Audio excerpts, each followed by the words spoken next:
Bismillah ar-Rahman ar-Rahim. Assalamu alaikum wa rahmatullahi wa barakatuh. Welcome you once again to Wednesday night with myself, Inayet Wadee. Great being with you. Wonderful being with you on this Wednesday night.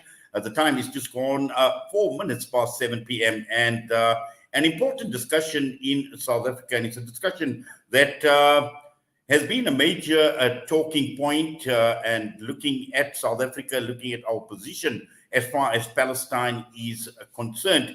And the key issue here is there are mixed messages going through with regard to South Africa, where on the one hand, we are talking about a criticism that has been leveled against apartheid Israel by members of government. But looking at some of the developments that have been taking place of late, and just to understand the true position and what should be the position of the government as far as Palestine goes, because there are certainly expectations now. We've got quite a panel that is lined up tonight. Shortly, we will be joined by the Honorable Deputy Minister, DIRCO, Mr. Alvin. We've got Noor Ahmed, Palestine Solidarity Alliance, Donovan Williams, international relations expert, and also Braam, Hanekom, Africa for Palestine, with us tonight. Now, Braam obviously is rushed. He is at the airport, and I see our panelists have actually all joined us. So just to welcome all our panelists to the show this night, tonight on Salam Media.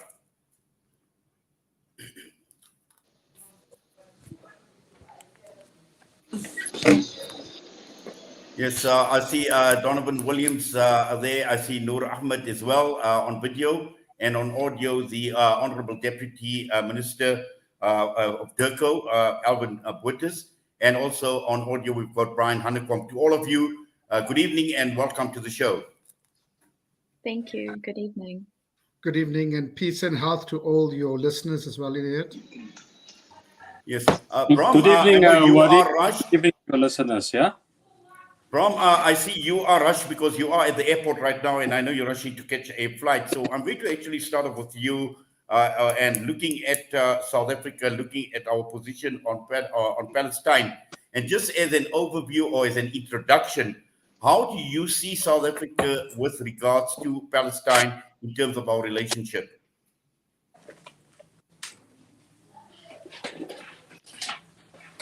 Needing to leave early, and I think it's quite unusual to speak before the young activists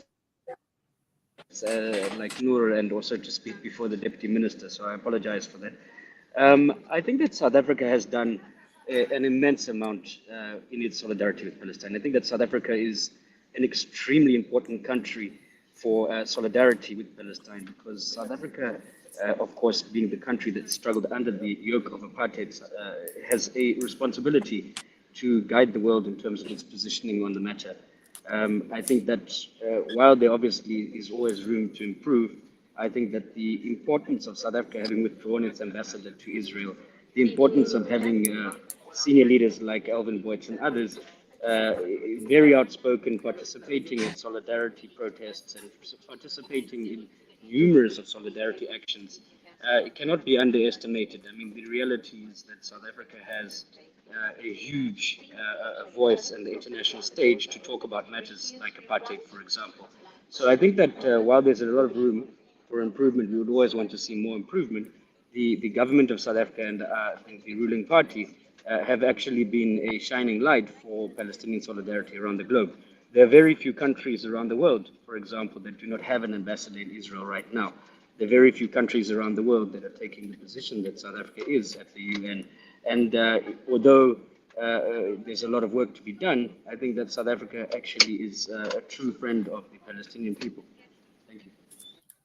Well, thank you for that, Braam, and also to the Honorable Deputy Minister. We need to apologize, obviously, for getting Braam on before you. The key issue here is Braam is rushed. He's got a few minutes with us, and as I mentioned, he's got a flight to catch. But it's not a cabinet meeting, Inayet. The Deputy Minister is the Deputy Minister, but there will be no protocols like that, and I'm sure he will agree. Braam was just well, I know you being naughty, Donovan, and you're naughty as always.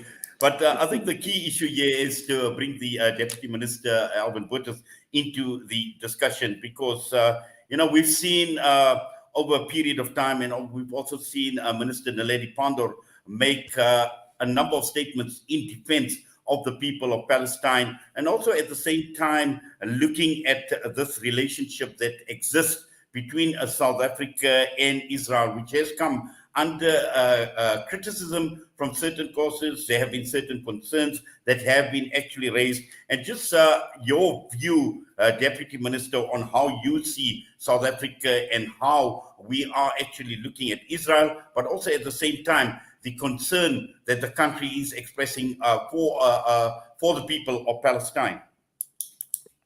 Yes, can I just check, Mr. Wadee, am I audible at this moment?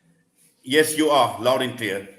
Wonderful. Yes, thank you very much. And thank you very much for having us. And let me acknowledge our panelists. Yeah, I think probably it's important to take your audience into confidence on the fact that, global solidarity is one of the key imperatives when South Africa execute our foreign policy, and solidarity in particular with oppressed people. And our mantra as the South African government to always on the side of the most vulnerable, Mr. Wadee, informs our foreign policy perspectives. We do that because our freedom was as a result of international solidarity.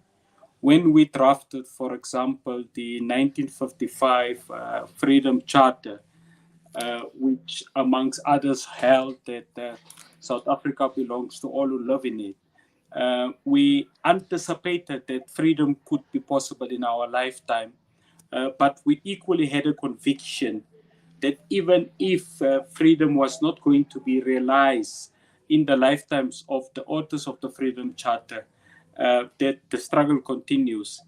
And that informs where we are, as it relates to the plight of the Palestine people, and the unfortunate conduct of the state of Israel as it relates to mass annexation of the lands of the Palestine people, as it relates to the maiming and killing of the most vulnerable. So our foreign policy of South Africa, it's obviously premised on the value system of Ubuntu, that we cannot keep quiet when social injustice is perpetuated against the most vulnerable.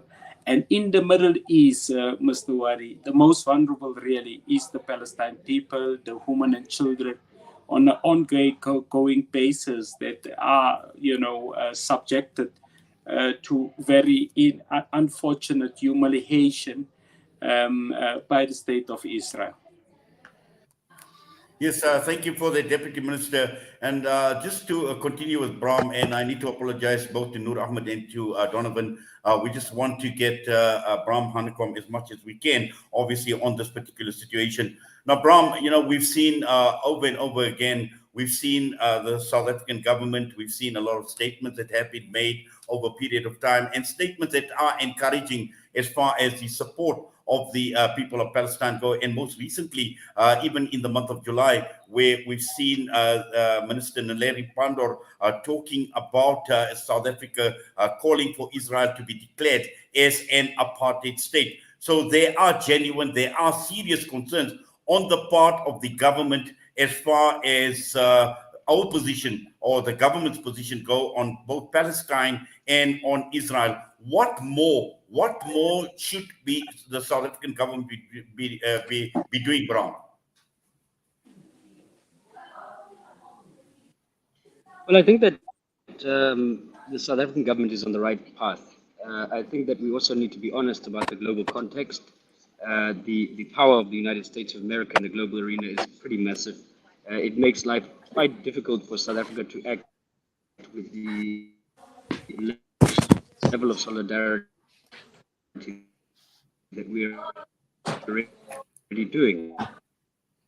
And I think, Braam, if you could just move around slightly. I'm not too sure, where you are at this point in time, but there are signal issues and we can't hear you clearly. Like the United States of America. Yes, I think we are definitely having problems with Braam Hanekom. He's walking, I think, somewhere in the airport. But I think, Donovan, just to bring you into the discussion, and, when you and I actually spoke last week, and this discussion was actually prompted by yourself, and also we thank you for your assistance in setting up this panel for us, Donovan. And Donovan, just, in looking or reflecting on some of the issues that we had actually discussed, and you expressed certain issues, certain concerns with regard to the government and our relationship as far as Israel is concerned, or even in terms of policy, in terms of attitude, and also at the same time looking at the solidarity that we have declared with the people of Palestine. Look, I think first and foremost, I think we need to say this as South Africans openly and honestly. The South African government, as well as the ruling party, is doing far more for the support of the Palestinian people than the average South African. We need to be honest. Yes, there are activists and so forth who would always say, and correctly so in many ways, that they wish the South African government would do more. But on the overall, in terms of what sacrifices the average South African makes for Palestinian liberation, the South African government is doing far more. In fact, it may be even going a bit too far in terms of the average South African. We've witnessed the South African government with both Minister Pandor, as well as the deputy ministers and the president, risk long-standing relationships on the African continent for the support of Palestine. They've risked it. They've risked deep-standing diplomatic trade relations with countries within our continent and across the world because they make no apologies for standing with the people of Palestine. And nobody has yet commended the South African government for that. We get a refrain in our rallies and our solidarity meetings that we have of how little has been done by the South African government and how much more should be done. But what have we done to change the hearts and minds as activists, as persons on the ground, of changing the average South African's minds? Because right now you have local municipalities where it's not necessarily, because the national government has done strict matters, but you have local municipalities working with Israelis on water technology, and there's not one protest by local residents on those deals being made. Right? You've had political parties openly say that they support Israel, and they will not change from that. But yet, we have had no single party step away from joining coalitions with those parties on the matter of Israel and their actions. Just today, Inayet, yesterday, it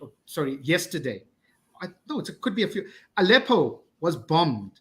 If Russia had bombed a European city's airport, like Aleppo was bombed by Israel, what would be the reaction?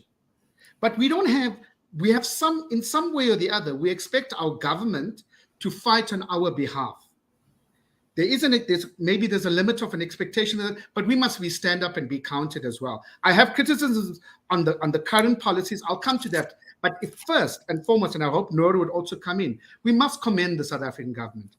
They've risked relations for their solidarity with the people of Palestine, and we must not walk away from that. Yes, and just to bring Noor Ahmed into the discussion now, as Palestinian solidarity, we've obviously seen the various Palestine solidarity organizations obviously commending the South African government for the position on Palestine, and this has been taking ongoing for a very, very long time, and that position has not changed as we are speaking right now. And also at the same time, not only looking at the South African government, when one looks at the partners and the stakeholders that are aligned to the South African government, the likes of the trade unions, and also we've seen many other civil society organizations that have complimented the government for its position. And just looking at it, from your side, as Palestinian solidarity, how do you view it? Thank you so much, Inayet. I do agree with Donovan. We do have to give credit where it's due. The South African government has definitely been very vocal against apartheid Israel and has ensured that they are always at the forefront of fighting for Palestinian rights. And like Donovan said, there are activists on the ground, like myself, who would say that maybe what we do requires a bit more action. But I think credit should be given where it's due. The South African government has done quite a lot. Minister Naledi Pandor has always been vocal in her support for Palestine. We saw the South African government withdraw their support for the Miss SA.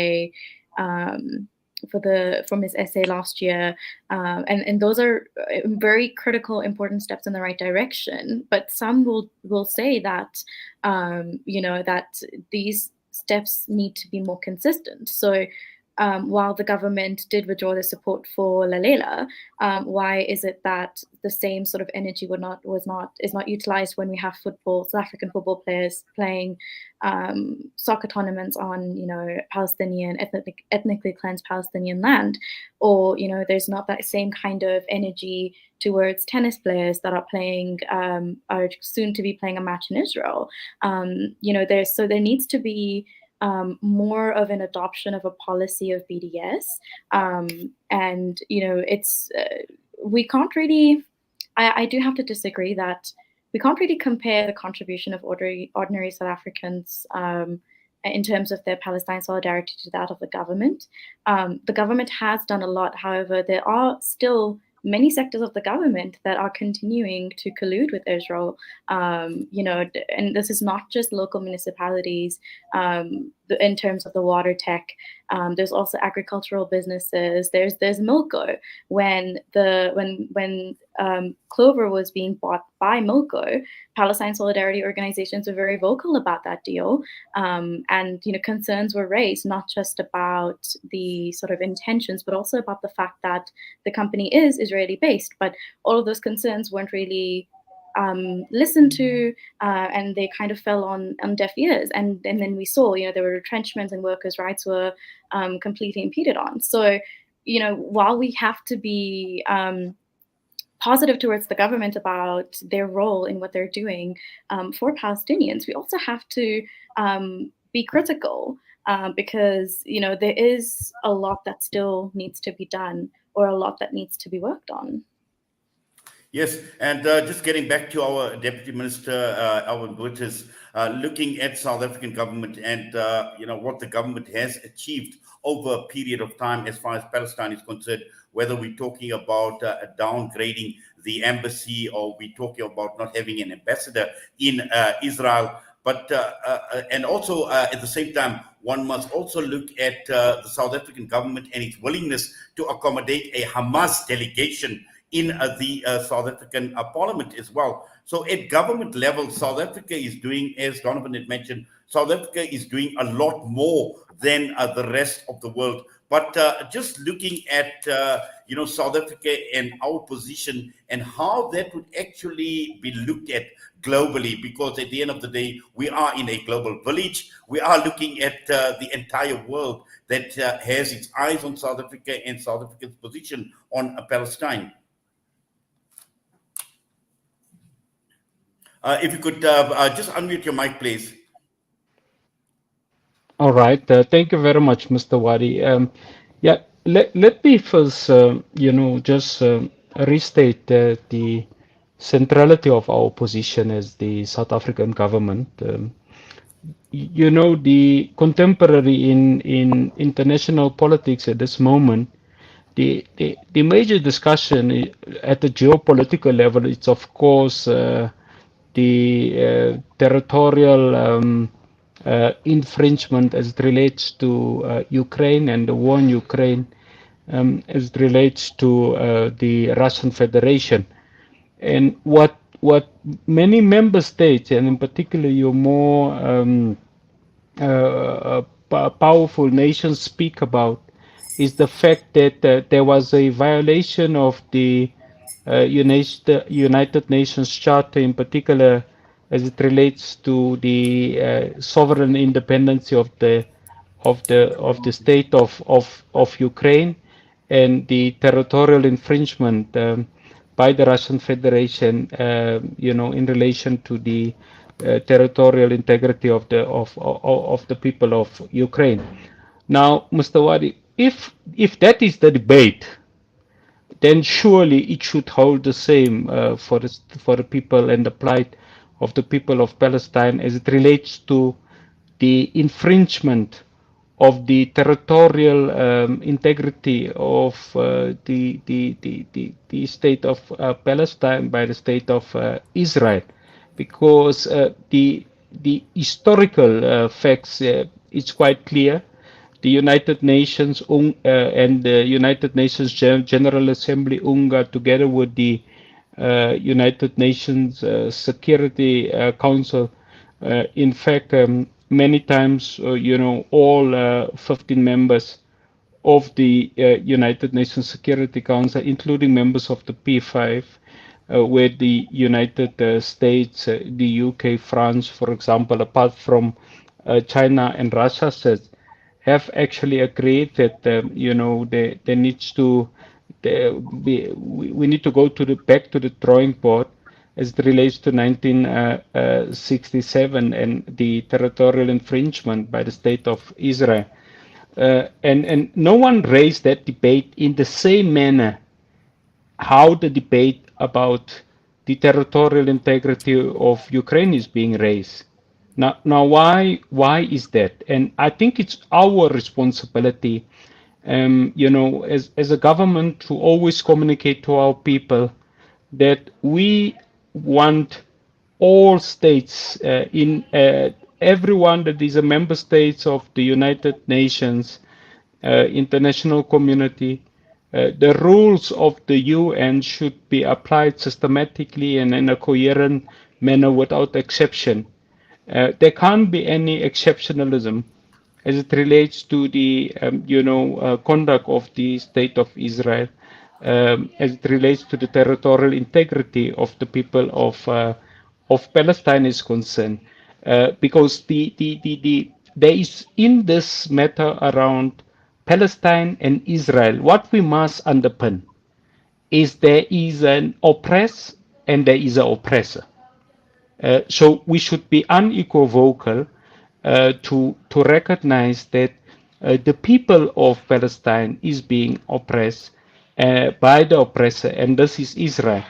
And we obviously, will continue to use multilateral organizations such as your United Nations Human Rights Council, United Nations General Assembly that is convening now in September in New York, to be agents and proponents, on behalf of the Palestinian people. We'll obviously, Mr. Wadee, continue to make sure that we support the United Nations Relief and Works Agency for Palestine refugees, UNRWA, because that is what we do to support non-state actors. We'll support in South Africa and continue to work with, Palestine Solidarity Alliance, Africa for Palestine, because we do recognize, apart from the role of the South African government, what is key and critical in a people's struggle is that it should be all-encompassing, and the role of non-state actors becomes a very critical instrument in relation to that issues. Thank you. Well, thank you for that, Donovan. Our Deputy Minister raises a very, very important point when we talk about territorial integrity. And, you mentioned earlier on talking about criticism that is leveled against current policies. Now, when we're talking about policies, and the two-state solution is a clear example, it's a classic example where this so-called two-state solution, obviously many see it as a fraud. Right from the beginning, it was a horse that basically died a long time ago. It had basically bolted. And to keep on obviously looking at a two-state solution as a solution is problematic, in a sense that there is no state, or there is no room for Palestinians to actually form a state. When one looks at the settlement expansions just in the West Bank alone, we're talking about 600,000 Israeli settlers that are now staying on Palestinian land. So at the end of the day, to look at governments and government's position on the two-state solution, that is a policy decision that needs to be abandoned, but also in reality to look at a one-state solution as a policy in the first place, Donovan. No, thank you, Inayet. Yeah, there's, as much as I've commended the government as well as its, and as which Alvin Buertes is a part of, and the work they have done and the relations they have risked, we must also be open with the South African public on the limitations in which they work in. So to talk about that the United Nations must apply its rules and so forth consistently without hypocrisy, systematically, etc. The truth of the matter is the United Nations itself is an unequal body by design. It's designed unequally. Not every state is equal in the United Nations, not just in the Security Council. Yet the Security Council have the 5 veto permanent members, but decisions that have to be implemented by the United Nations are restricted to the Security Council. So the Human Rights Council, the General Assembly, the United Nations General Assembly, whatever they say on Israel is just for press releases. It's not that it can be implemented. It's only that which goes through the Security Council, and the 5 permanent members agree.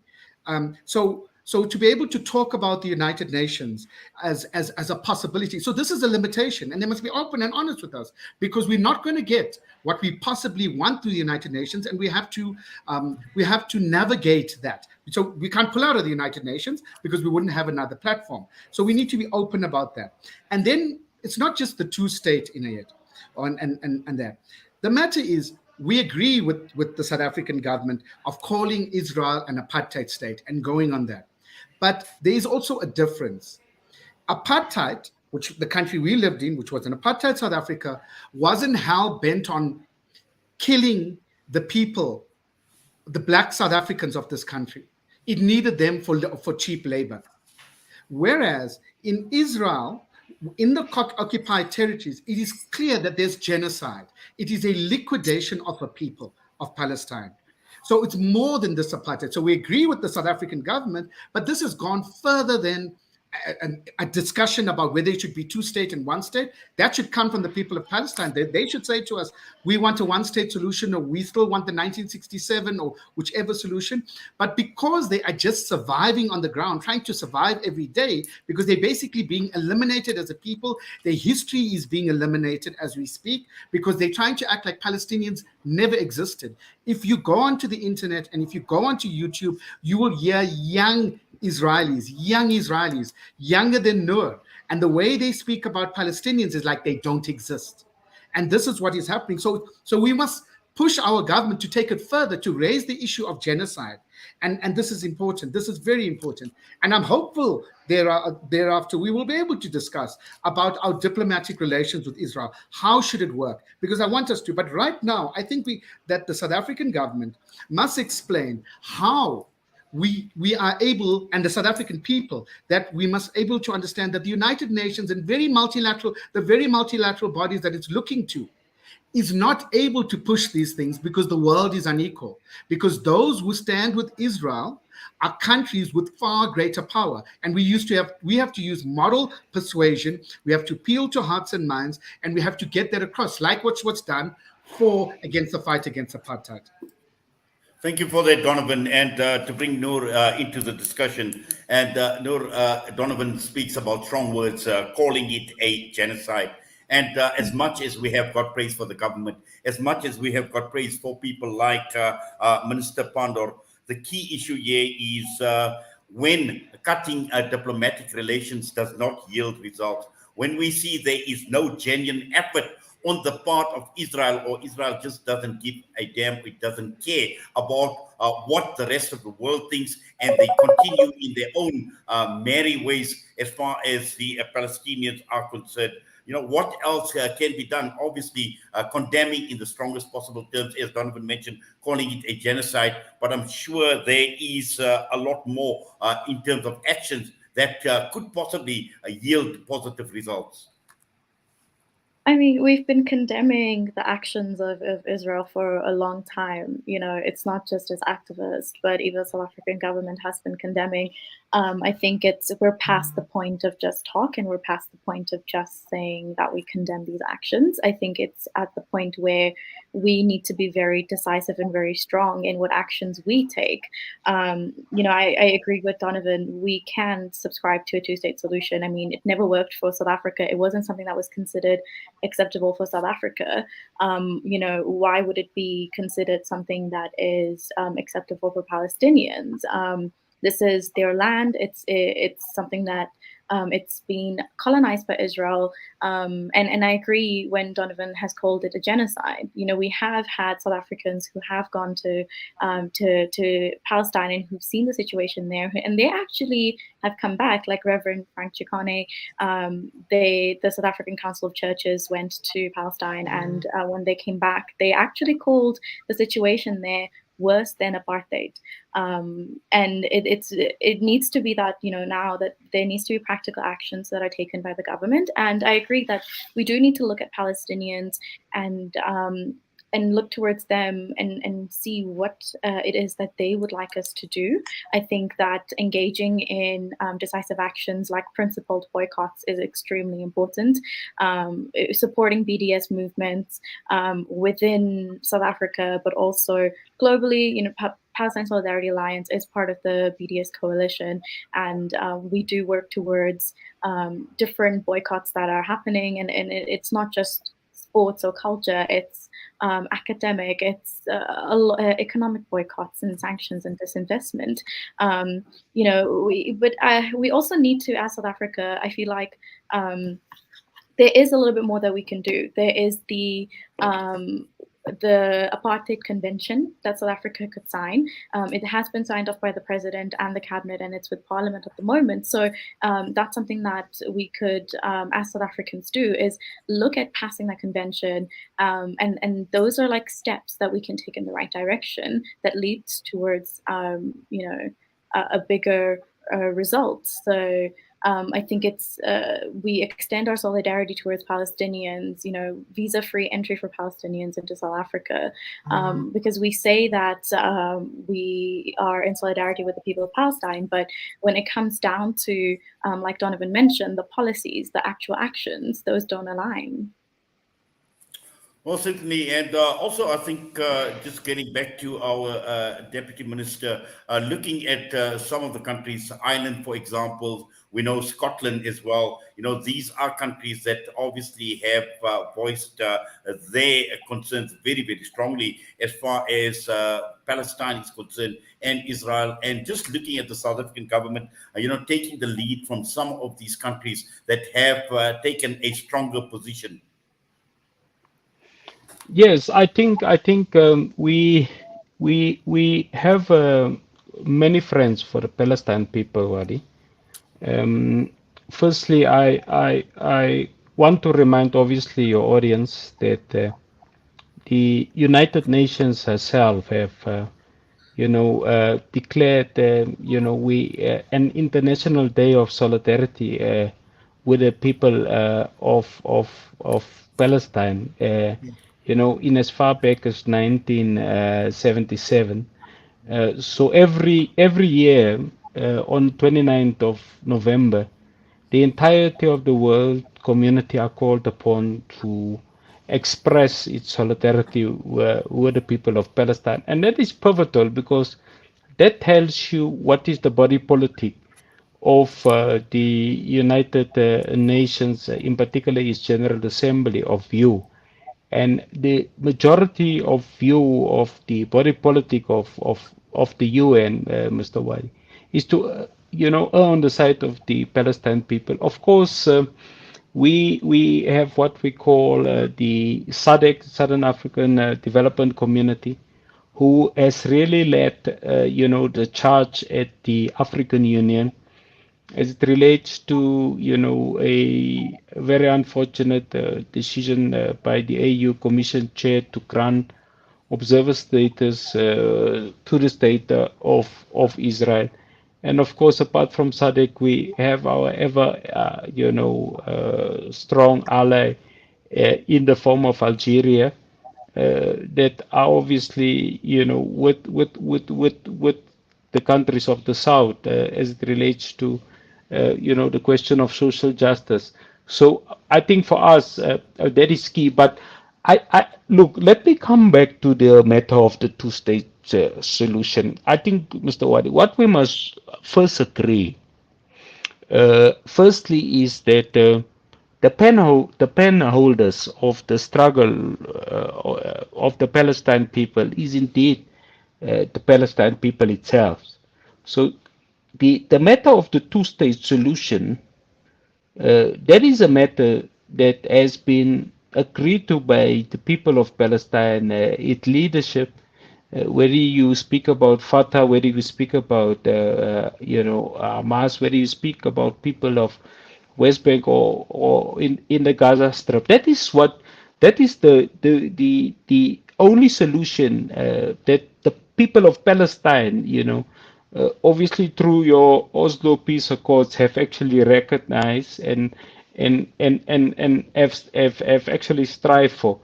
I think it is for that reason that, for example, South Africa we have recalled our ambassador. We have obviously looked at the mechanism to downgrade the embassy as a way to express our dissatisfaction on ongoing human rights violation by the state of Israel in Palestine. But I think what we can't do as the South African government is to de-recognize the state of Israel, because that obviously goes against the principle of the two-state solution. So what we need to do, and I agree, is that we should encourage the leadership of the Palestine people to engage on this quagmire.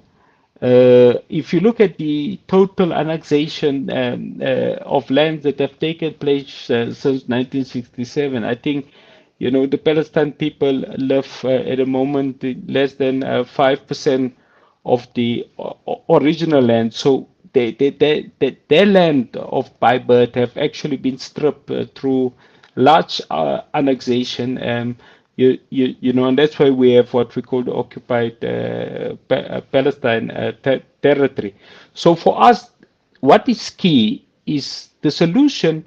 What we must assess, work with the people of Palestine, make sure that we are able to have maximum unity amongst the people, the different groups in Palestine. And that's why at a particular point, whilst there was engagement with the Cairo talks to bring about unity of purpose between Fatah and Hamas, we obviously have supported that talks convened in Cairo.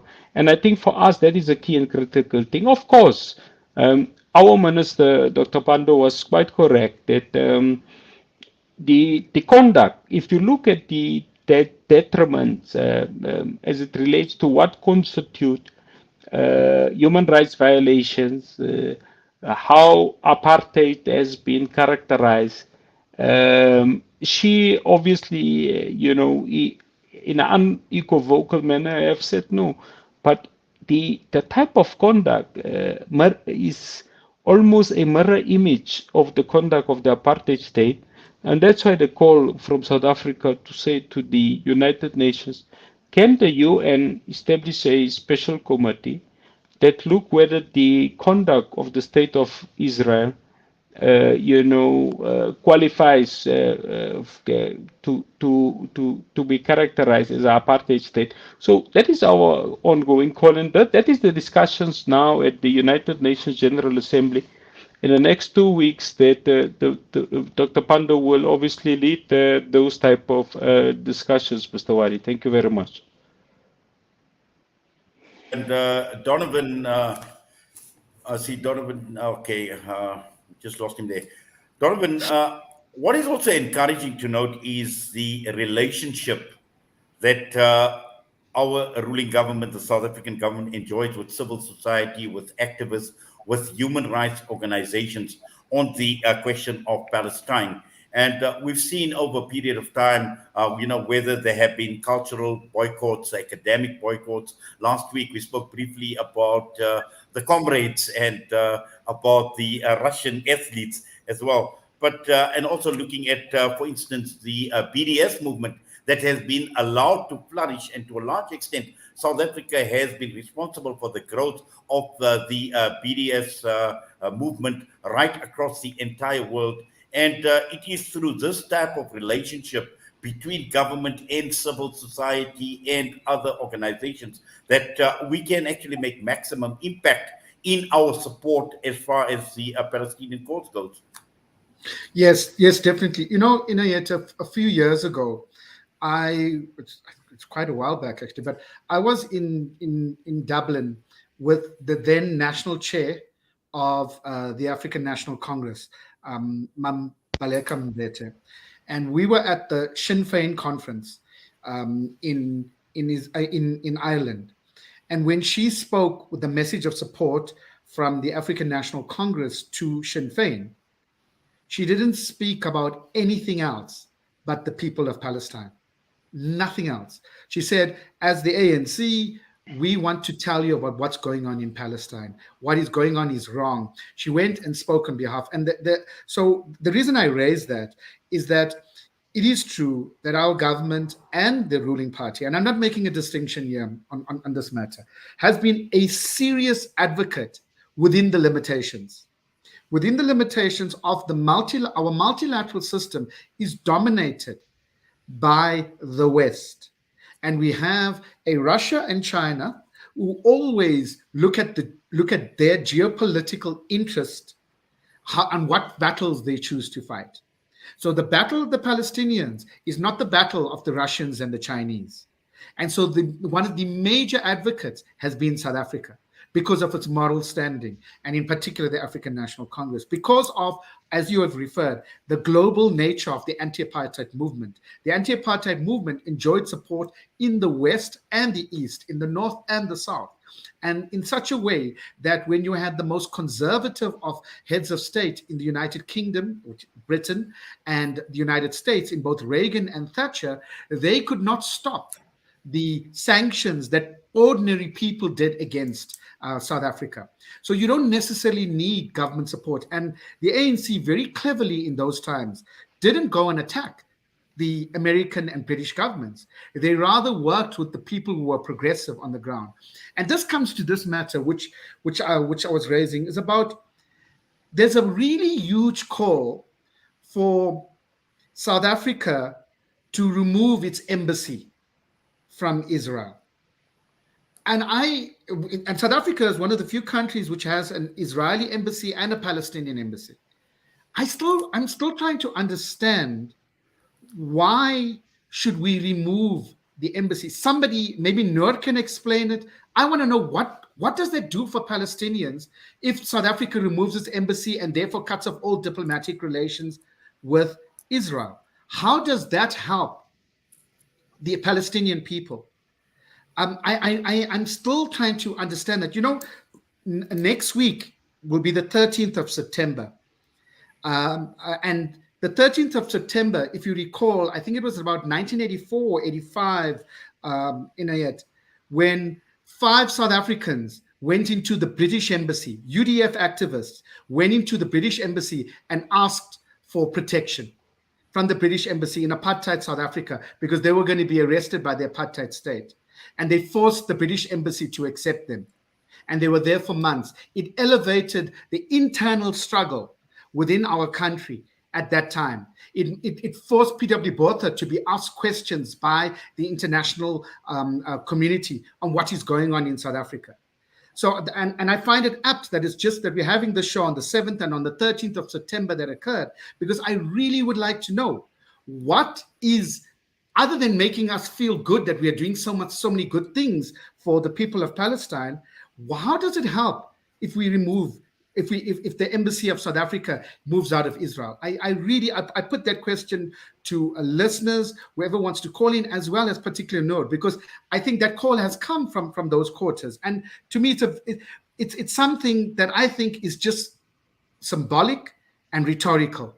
I don't think it really helps. And I think we should be doing other things, that we should be using our embassy and our relationship with Israel. We should be telling the South African government that every time you meet with Israel, the first point on the agenda and the last point of the agenda must be, what are you Israelis doing about the liberation of the Palestinian people and your human rights atrocities and your killing of the Palestinian people? That must be always on the agenda, at the beginning and at the last point of the agenda. And our embassy must be used in Israel, must be used as a magnet for progressive Israelis, for Palestinians who are being oppressed, to be able to use our embassy to organize and to use our embassy to elevate their struggle. And our embassy must be an activist embassy, because we should be having an activist government. And that's I'll put forward openly, without trying to dodge any discussions, because I know we're going on time. But I really think this matter needs more interrogation than just rhetorically saying South Africa pull out, don't have any economic relations with Israel. All those things can't happen if you don't have the world powers behind those matters, and you don't have the people of the world involved, as well as the majority of South Africans. Yes, Donovan, I hear what you say. It requires more interrogation, and we're going to go straight to Noor, actually. Noor, obviously, Donovan has posted a number of questions, and he obviously wanted a response from you. So the platform is yours. Sure. Thank you. I'm actually going to briefly answer Donovan's question, and then I would like to pose a question of my own to the Deputy Minister. I think that, look, it kind of comes down to the same thing. Why should we then boycott Israeli businesses? Why should we disinvest? Why should we impose sanctions? What is that going to do? You know, it's the ordinary person saying, why should I not buy Clover milk or, you know, Clover products? I'm just one person. It doesn't actually amount to anything. I think if we start having that kind of reasoning and that kind of thought process, then we start to question all of our actions. I think it's that it's really good to think that the South African embassy in Israel will be an activist embassy or a hub, a progressive hub. But we have to be completely honest with ourselves that it's a really great idea in theory, but will it actually translate into that kind of action? We saw Lalela say the same thing last year when she wanted to go compete in the Miss Universe pageant. You know, she said she's going to go there and see for herself what's going on and see and report from the ground. You know, we saw that, we heard that kind of rhetoric, but what happened in reality was that we saw a lot of tweets of her meeting with the mayor of Jerusalem and talking about just very pro-Israeli sentiments once she was there. So I think that, you know, this whole idea of the South African embassy being an activist hub or a progressive space is very good in theory, but we have to be very honest about whether or not that would translate into the kind of action that we want. I think it's also extremely important as a post-apartheid state for us to set the example. You know, the South African government has been leading the call to recognize what Israel is doing, to recognize that it's a genocide. It's worse than apartheid. But I think we also now need to take that step and make sure that we're leading the world with our actions and not just our words. We can't be we can't be complicit with the actions that are being taken by Israel, and we need to show the world that, you know, it's not just talk, but it's also us working towards taking concrete steps against Israel. And that kind of leads me to my question to the Deputy Minister. He said that what we need to do is de-recognize Israel as a state.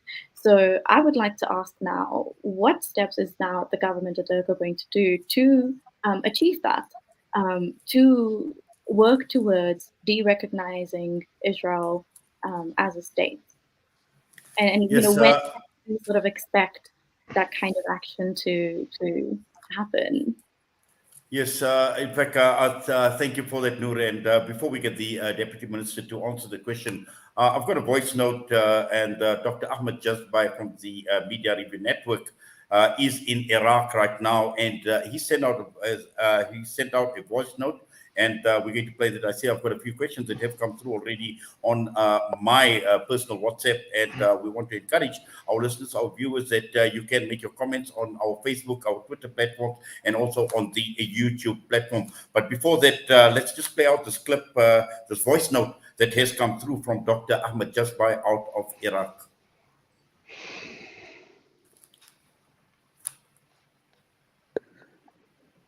South Africa has always been a loyal friend of the Palestinian people, a loyal friend of the Palestinian struggle, a dependable friend of the Palestinian struggle. But its position on Palestine has remained stagnant over many years. It has been unable to adapt to the realities on the ground, be it on complex issues such as the solution to the struggle, and as well as the issue of visas. So, I mean, you may or may not know that South Africa requests visas from Palestinians to enter South Africa, yet it does not require visas for citizens of apartheid Israel. Now, you are my friend, you consider, you support my struggle, yet you allow my oppressor visa-free access to roam into South Africa. Yet me, as your friend, you do not allow me visa-free access. You request all sorts of documents, 3 months bank statements, medical insurance, flight details, hotel details, all in advance. Yet you consider me a friend, and you consider apartheid Israel the oppressor. So a friend does not request a visa from you, yet gives your oppressor visa-free access. So we need South Africa to start making concrete steps in support of the Palestinian struggle. A very easy, concrete step is to provide visa-free access to Palestinians to enter South Africa, to holiday in South Africa, to provide tourism, whatever exchange programs are needed. South Africa, you are a friend, please ensure visa-free access to Palestinians to enter South Africa.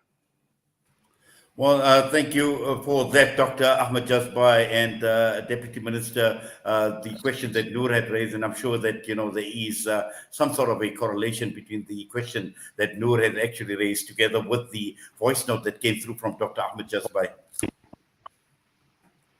Yes, no, thank you very much, Mr. Wadee. Let me maybe just correct what I've said. I've said we as South Africa have not agreed to de-recognize the state of Israel. So that's what I've said, and that's why we still have maintained diplomatic relations with Israel. And I think Comrade Donovan is right. We are if a part of a handful of states in the world that have a embassy, with in Palestine and obviously in Israel. Of course, what we have done, Mr. Wadee, to conform to the a instruction note that has been given to us by the African National Congress, the ANC, to downgrade our diplomatic relations with Israel, was to ensure we actually withdrew the ambassador of South Africa to Israel in May 2018.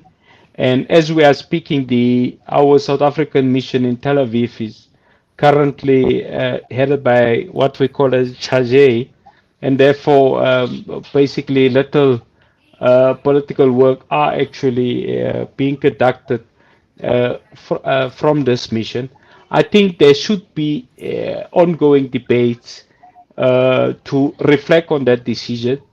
where have that decision, taken us? Has this decision been a symbol of solidarity, and has it been able to actually ensure, that we deepen on the ground, including in Israel, the work of your broader solidarity movement?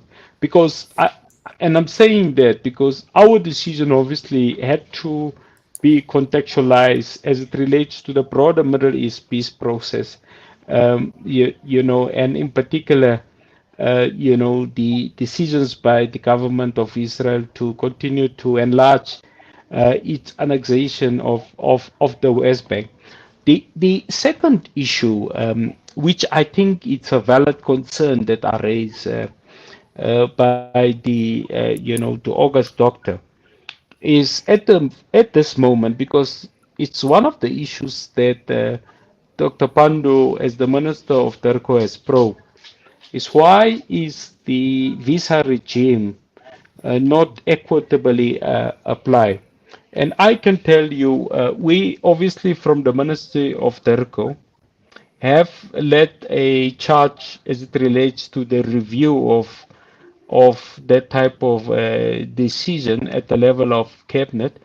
But what is required, Mr. Wadee, for us to make to front load our position in a far stronger manner is that there should be unity of purpose between Hamas on the one hand and Fatah on the other hand, as it relates to the methodology in relation to how there's a common position to advance the struggles of the Palestine people. In the absence of that, common position, our obviously state agencies is reluctant then to have a systematic approach as it relates to what solidarity implies by the government, as it relates to diplomatic measurements and the human movement by the people of Palestine. So and that's why we have encouraged the Palestine Authority to ensure there's a common position in relation to the methods, the methodology, the character, and the nature, and the pathway in relation to how we would want to achieve the two-state solution.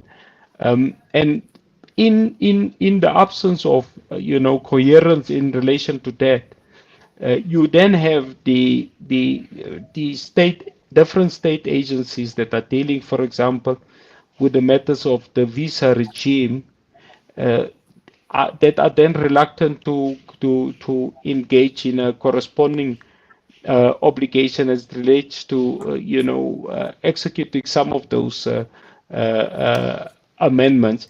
But I think we are seized with the matter. But like I've said, part of the key issues is for us to encourage maximum unity amongst the people of Palestine, and in particular the leadership, of the people of Palestine. I think for us that is key and critical, and that's why we obviously will continue to work with, in particular, non-state actors in South Africa. We'll obviously continue to champion the UN Security Council Resolution 225 that look at what needs to be done, to correspond to the plight of the Palestine people. And for us, that is key. We, in our bilateral engagements, I can tell you, take your listeners into confidence. I had a bilateral engagement with the United States Under Secretary of State Wendy Sherman, Minister of Turco, Dr. Pando, had a bilateral engagement with the Foreign Secretary of the U.S., Blinken, where we have critically raised in our agenda items, we have critically raised the question about the Middle East peace process, and what we have correctly characterized as the important role that the United Nations can play to ensure there is cessation of hostilities in the Middle East. And I'm raising it, Mr. Wadee, because you can recall, apart from the Oslo Accords, we had an unfortunate decision on the Abraham's Accord as a pronouncement made by former president of the U.S., President Trump. So those are issues critically that we put on the table. The last issue that I want to take your listeners into confidence. Our president and the Minister of Turco is traveling to the US in the next 2 weeks, obviously to participate at the UN General Assembly. But our president ordinarily is also going to use that as an opportunity to engage at a bilateral level in discussions with President Biden. And when we engage, we don't only engage on the national interest of South Africa. We are known, Mr. Wadee, for our solidarity stance. When anyone speaks about South Africa, the one thing in the world that they speak about is solidarity. And I can, guarantee your listeners that that is going to be a key matter on the discussions between, President Biden and President Ramaphosa, on the margins of the United Nations General Assembly. Yeah. Yes, Deputy Minister, I see just in that regard, I've got a comment. Ashok Patel writes, President Cyril Ramaphosa is the key problem. He has gone rogue in terms of economic and foreign policy, the new poodle of the G7. That is the comment that has come through. But there is also a comment that's come through from Naeem Jinnah, who's saying that despite the ANC and government policies, we have had cases when the South African embassy in Tel Aviv became an activist embassy in the service of the Zionist project. For example, when Fumani Kele Kiba was the ambassador, the idea of an activist embassy can only make sense if the ANC places the right ambassadors there and takes action against those ambassadors who go against its policy. And just one more comment. That comes South African citizens joining the IDF. What are the repercussions? So just a quick comment. I know we are obviously running out of time, Deputy Minister, just looking at some of these issues that have been raised. Yes. Yeah. No. Look, the first issue, we have a absolute reliable ally in the form of Ambassador Sean Beineveld at the moment. I obviously would not want to comment on people that have been seen to have not adhere to our foreign policy.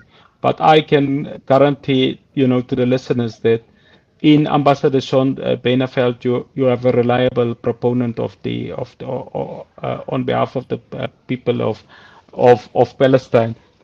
I can secondly confirm, what we should never do is just to try to have characterizations, for example, of President Ramaphosa. The fact of the matter, Mr. Wadee, in SADC, it was President Ramaphosa that front-loaded the charge against the decision to grant observer status to the state of Israel. He managed to really canvass the support of the entirety of the SADC 16 community members, and SADC went as a bloc to the African Union in February of this year and actually agitated against that decision by the African Union Commission Chair. As a result of that decision and the personal appeal at plenary of the Assembly that President Ramaphosa have made, a decision has been then instituted to actually, constitute a team of elders, of heads of state and of government of the AU to actually look at that decision of the AU Commission Chair. So there should be absolutely no disclaimer. The President of South Africa has a dual responsibility. Firstly, has a responsibility to advance the national interests of South Africa, Mr. Wadee, to look at issues of job creation, building the economy, issues of poverty and inequality. To do that, you need to engage your more industrialized, not community of states. But at the other hand, the president have not put a foot wrong as it relates to the plight of the Palestine people. So I would obviously want to, just make that qualified statements to tonight. Thank you very much. Well, thank you very much for that. And just before we get to you, Donovan, I've just got a comment just to clarify the issues surrounding the two-state solution, where in 2021, a poll was conducted by the Palestinian Center for Policy and Survey Research, where 39% of Palestinians accepted a two-state solution, while 59% said they rejected it. So that is the Palestinian position on the two-state solution. We've got about 10 minutes. I've got Dr. Yvonne Ridley after this, just looking at the new UK Prime Minister with Boris Johnson obviously gone. So that is going to be another discussion. But Donovan, as we are heading towards closure, I'm sure that, you've heard what the Deputy Minister has said, and also looking at some of the questions that have been raised. Comments from your side? Thank you. Let me just explain. I'm not having a romantic dinner here. It's load shedding, so I had everything arranged. So I know my partner is listening. She mustn't think that I'm having some candlelit dinner while on the radio. So just to let you know, just to say, Inayet, and as well, because we are coming to the end of this, we have to push every global conflict and struggle and oppression that takes place under the global powers' permission or not. Every conflict can stop in this world if global powers decide to do something about it. We want our South African government to raise the issue of Palestine in BRICS, because they have permanent members in that of the Security Council in BRICS. It must be raised in BRICS, because Russia and China are too quiet on Palestine. We expect, and as you are saying, that must be raised with President Biden, because the USA and the UK and France are the backers of Israel, apartheid Israel. So we need that to happen. That's what we want our government to do. These other matters that we pick up, and those are matters that we pick up sometimes just to make us feel that we are in solidarity, when it doesn't necessarily take forward the struggle on the ground for the people of Palestine who are being killed every day. And one of the things that really hurts is when the Palestinian struggle is used as a political football by people in our country for political battles, be it with factions within the ruling party or by political parties themselves, who really don't care about the Palestinian people, but beat their chests so they can berate government or whomever to show how radical they are, whilst they still cooperate with parties who are openly on the side of apartheid Israel.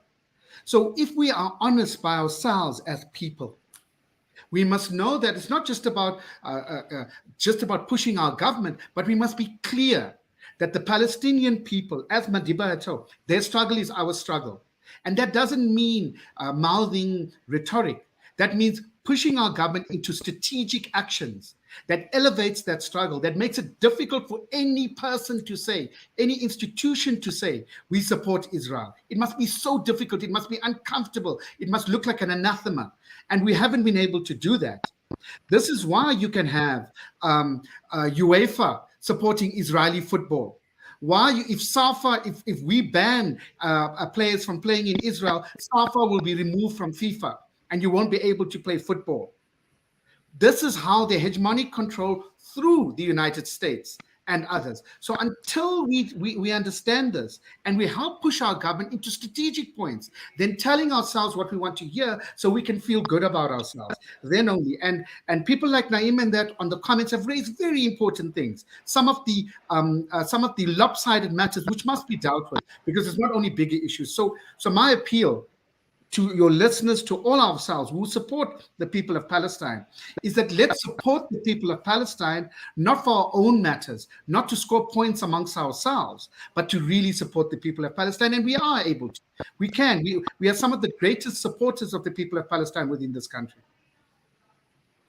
Well, thank you for that, Donovan. And Noor, just getting final thoughts. And the point that, Donovan, you make with regard to FIFA, and last night with the start of the Champions League, we've seen Maccabi Haifa, and since when Yeah. is Israel a European country and playing in a European championship? Now, that alone raises questions. Noor, final thoughts from you? Yes. So I agree with Donovan. You know, we do have to be strategic in the actions that we take, but I feel like we also need to keep in mind that any action that we do take does build up. And small actions, you know, they do matter and they add up. I think that I don't agree with the rhetoric that, you know, because the Palestinians on the ground might seem divided on specific issues, that it makes it difficult for us in our solidarity. I think that you know, Palestinians are united in that they are united against apartheid Israel, and you know, the civil society organizations and grassroots organizations on the ground in Palestine are united in asking the international community to engage in BDS. And that is something that, you know, all Palestinians will agree on. And that was an approach that was very successful when it came to dismantling apartheid in South Africa. And it was these small steps like not playing cricket against apartheid South Africa and all of these other things that added up and continued to place pressure on the apartheid South African government. You know, so as South Africans, we need to think about, firstly, we need to be very principled in what we're doing in our actions. Are we being complicit in human rights violations and in a genocide of the Palestinian people? You know, where is our money going? And then also, as South Africans, I think because there is unity in BDS, the South African government then needs to engage in BDS, engage in boycotts, engage in disinvestment from Israeli businesses, and engage in sanctions, and do it in a very concerted way, and be very, very staunch in their approach. Because I think that saying that because Palestinians on the ground are not united, it kind of is like we're pawning off the responsibility, and we're saying that you know, because we're not getting one solution, that 39% of them are agreeable with the two-state solution. That doesn't mean that we then ignore the 50, I think 56 or whatever it is, that are against the two-state solution, and then we ignore all of the organizations and the grassroots movements and people on the ground who are speaking out and who are being vocal about what they would like other people, what kind of solidarity they would like to see from the international community. So I think it's about, firstly, amplifying those voices and listening to them. Well, thank you for that, Noor. And then just finally to the Deputy Minister, Alvin. There is a comment that has come through once again saying that, I know you mean it in this way, but using the notion of a common approach between Palestinian groups sounds like an excuse not to do anything. We did not have common positions between the Congress movement, the PAC, and the Black Consciousness movement. We too did not have maximum unity in the liberation movement, and we would have laughed at anyone who premised their support of our struggle on common positions. And that comes from Naeem Jinnah. And there's just a final comment that's come through from Angie saying, well, Boris is gone. The new PM has solidified pro-Israeli stance. Less than 24 hours in office. The struggle is real. Just some comment on some of these matters that have been raised, and final thought from you, Deputy Minister. Yeah, no, thanks, Mr. Wadee. Look, let me first thank Salam Media and just encourage, hopefully, that any contributions from our discussions and recommendations in relation to issues government should consider, if your audience can feed it through to you, and that we are able to get it also from the side of the from the ministry, because I think what we want to do, we see this Salam Media as an instrument to engage your broader society, and I think we obviously would want to, apart from some of the comments that we have received, would like to look at more substantive recommendations. So it's an open invitation, Mr. Wadee, for yourself and obviously for your audience. Look, I think the important issue that I want to disagree with is that the analogy between the ANC and the PAC as liberation movements and the broader peace black consciousness movement need to obviously be put into a particular context. Because if you look at how the People's Republic of China, how the then USSR has then funded the struggle, pivoted, by the ANC, and obviously you had the PAC obviously as a critical a repository in that liberation struggle. I think what we need is maximum unity of purpose as it relates to, in particular, Fatah and Hamas is concerned.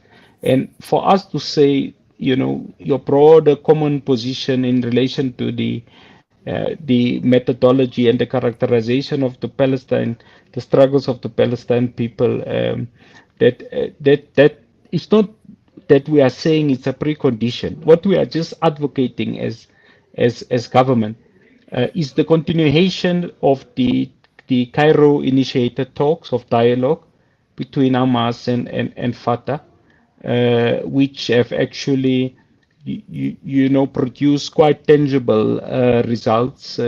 It was obviously inconclusive, but the type of engagements that the leadership of Fatah and Hamas have actually produce have really ensured that there's critical positions in relation to common approaches in key issues. So that is what I mean.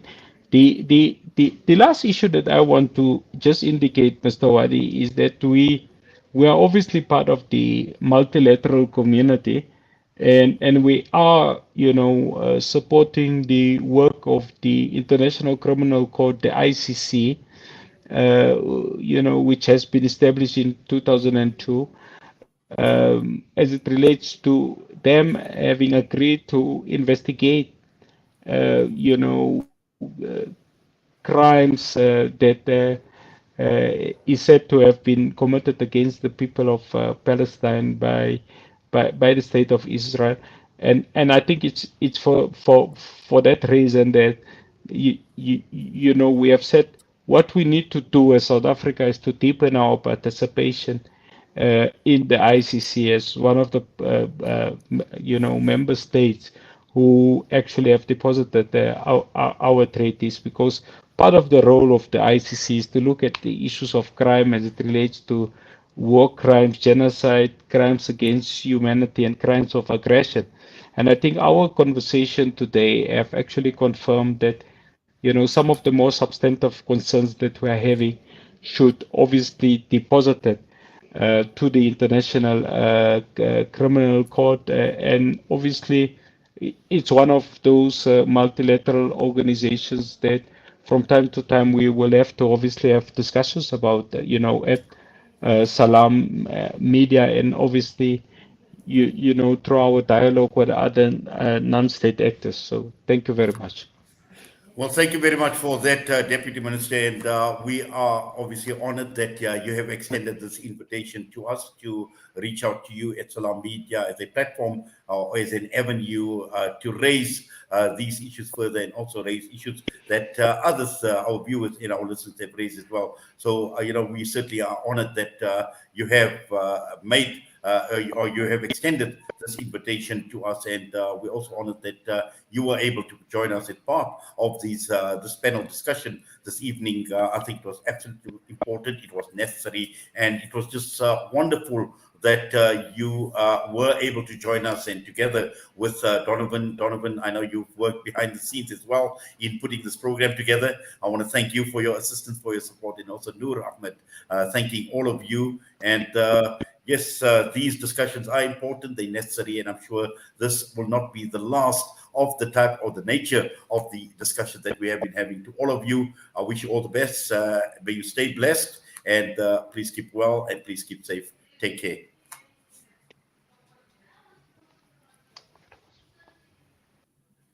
Yes, that brings us to the end of the broadcast for this particular segment. We still have got, in about 5 minutes' time, we'll be joined by Dr. Yvonne Ridley, taking a look at the new British Prime Minister with Boris Johnson gone. And I must say, there's a lot that still needs to be discussed, and the invitation that the Deputy Minister Alvin has extended to our viewers, our listeners, to actually raise these issues via Salam Media. We can escalate those, and I think together we can actually play a more meaningful role in not only in addressing the Palestinian question, but more importantly, to look at the long-term objectives, and that is working towards the freedom of Palestine. Next up, Liz Truss, the new UK Prime Minister. What can the world expect? We'll be talking with Dr. Yvonne Ridley.